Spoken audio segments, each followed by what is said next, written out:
ମମତା ଗୌରବକୁ କହିବେ ଚାଲ ଯିବା। ତାପରେ ଗୌରବ କହିବେ ଆଜ୍ଞା। ଏମିତି କହି ମମତା, ବିନୋଦ ଆଉ ଗୌରବ ଚାଲି ଯାଉଥିବେ। ତାପରେ ପଲ୍ଲବୀ କହିବେ ଦାଦା, ସାନମା, ଦାଦା। ଏମିତି କହି ପଲ୍ଲବୀ ତାଙ୍କ ପଛେ ପଛେ ଯିବେ। ଆଉ ଆଦର୍ଶକୁ ଆସି କହିବେ ଆଦର୍ଶ, ଇଏ କ'ଣ? ଆଦର୍ଶ, ତମେ ଏଠି ଚୁପ୍ ହେଇକି ବସି ରହିଲ କାହିଁକି? ସାନମା, ଦାଦା, ଭାଇ ଘର ଛାଡ଼ି ଚାଲି ଯାଉଛନ୍ତି। ଯାଅ, ତାଙ୍କୁ ଅଟକାଅ, ଯାଅ ପ୍ଲିଜ। ତାପରେ ଆଦର୍ଶ କହିବେ ଗଲାଥର ଯେତେବେଳେ ଦାଦା, ଖୁଡ଼ୀ, ଭାଇ, ଭାଉଜ ସେମାନେ ଚାଲି ଯାଉଥିଲେ ଆଉ ମୁଁ ତାଙ୍କୁ ଅଟକେଇବାକୁ ଚେଷ୍ଟା କରୁଥିଲି, ସେତେବେଳେ ତମେ ହିଁ ମୋତେ କହିଲ କି ସେମାନେ ଯାଆନ୍ତୁ, ସେମାନେ ଏ ଘରୁ ଦୂରେଇ ରହିଲେ ଖୁସିରେ ରହିବେ। ଆଉ ଏବେ ମୁଁ ସେଇଆ ଫିଲ୍ କରିପାରୁଛି ପଲ୍ଲବୀ। ସେମାନେ ଯାଆନ୍ତୁ, ଯାଆନ୍ତୁ, ସେମାନେ ଏ ଘରୁ ଦୂରେଇ ରହିଲେ ସେମାନେ ଖୁସିରେ ରହିବେ। ତାପରେ ପଲ୍ଲବୀ କହିବେ ଆଦର୍ଶ, ସେତେବେଳର ପରିସ୍ଥିତି ପୁରା ଅଲଗା ଥିଲା। ଦାଦାଙ୍କର ଦେହ ଖରାପ ହେଇନଥିଲା ସେତେବେଳେ। କିନ୍ତୁ ଏବେ ଏବେ ଦାଦାଙ୍କର ଦେଖାଶୁଣା କରିବା ପାଇଁ କେହି ନା କେହି ଦରକାର। ତାପରେ ମମତା କହିବେ ମୁଁ ଆସିଗଲିଣି ନା ପଲ୍ଲବୀ। ଯେତେବେଳେ ମୁଁ ନଥିଲି ସେତେବେଳର କଥା ଅଲଗା ଥିଲା। ମୁଁ ଏବେ ବିନୋଦଙ୍କର ଦେଖାଶୁଣା କରିବି। ଆଦର୍ଶ ଯାହା କହୁଛି ଠିକ୍ କଥା କହୁଛି।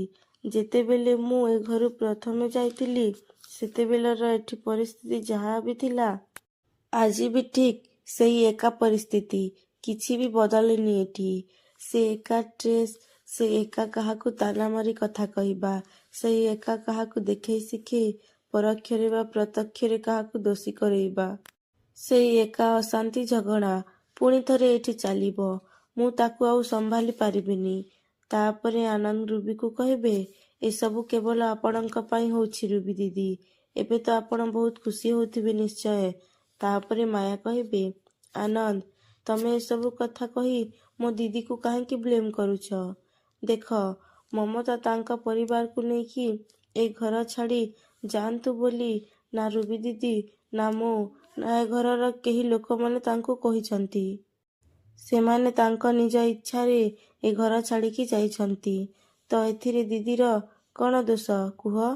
ତାପରେ ଆନନ୍ଦ କହିବେ ତମ ଦିଦି, ସେମାନେ ଏ ଘରୁ ଯିବା ବୋଲି ସେଭଳି ପରିସ୍ଥିତି ସୃଷ୍ଟି କରିଛନ୍ତି ମାୟା। ସେମାନଙ୍କ ଜୀବନକୁ ଏ ନର୍କ ବନେଇ ଦେଇଛନ୍ତି ମାୟା। ସେଇଥିପାଇଁ ତ ସେମାନେ ଏ ଘର ଛାଡ଼ି ଚାଲି ଯାଉଛନ୍ତି। ଶୁଣିଲନି ମମତା କ'ଣ କହିଲେ? ତାପରେ ମାୟା କହିବେ ତାଲି କେବେ ଗୋଟିଏ ହାତରେ ବାଜେନି ଆନନ୍ଦ। ମୋ ଦିଦି ଯାହା ବି କହୁଛି କେବଳ ମୋ ଇଚ୍ଛାକୁ ସୁରକ୍ଷା ଦେବା ପାଇଁ କହୁଛି। ଜଣେ ଯଦି କିଛି ଭୁଲ ନ କରିବ ତାହେଲେ ତାକୁ କିଏ କାହିଁକି କ'ଣ କହିବ?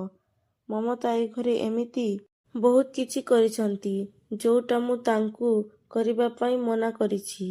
ତାପରେ ଆଦର୍ଶ ରାଗରେ କହିବେ ଏସବୁ ଆଲୋଚନା ପର୍ଯ୍ୟାଲୋଚନା କରି କିଛି ଲାଭ ନାହିଁ ବାପା। ଆମେ ଖୁଡ଼ୀଙ୍କ ନିଷ୍ପତ୍ତିକୁ ସମ୍ମାନ ଜଣେଇ ସେମାନଙ୍କୁ ଯିବାକୁ ଦେବାକୁ ଉଚିତ। ତାପରେ ମମତା, ବିନୋଦ ଆଉ ଗୌରବ ଚାଲିଯିବେ। ତାପରେ ଆଦର୍ଶ ରୁବିକୁ କହିବେ ଆଜି ପର୍ଯ୍ୟନ୍ତ ଏକଥା ମୁଁ କାହାକୁ ବି କହିନି, କିନ୍ତୁ ଆଜି ତମକୁ କହୁଛି। ତମେ ମୋ ସାମ୍ନାରେ ଠିଆ ହେଇଛ କାରଣ ତମେ ମୋ ମାଙ୍କ ବଡ଼ ଭଉଣୀ।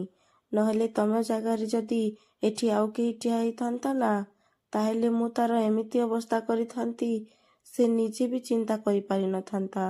ଏଇ ଟିକେ ଆଗରୁ ତମେ ଏ ଘରକୁ ଧର୍ମଶାଳା କହୁଥିଲ ନା, କିନ୍ତୁ ସେଇ ଧର୍ମଶାଳାରେ ତମେ ନିଜେ ଆସି ଆଶ୍ରୟ ନେଇଛ। ଏ କଥା ବି ଭୁଲି ଯାଅନି। ଆଜିଠୁ, ଏବେଠୁ ତମ ଓଲଟା ଘଣ୍ଟି ଆରମ୍ଭ ହେଇଗଲା। ଆଉ ମୁଁ ସେଇ ଦିନକୁ ଅପେକ୍ଷା କରିବି ଯୋଉ ଦିନ ତମେ ଏ ଘରୁ ଚାଲିଯିବ। ଆଉ ସେଇଦିନ ମୁଁ ଏଇଠି ଠିଆ ହେଇ ଖୁସି ମନେଇବି, ଖୁସି। ଏମିତି କହି ଆଦର୍ଶ ଚାଲିଯିବେ।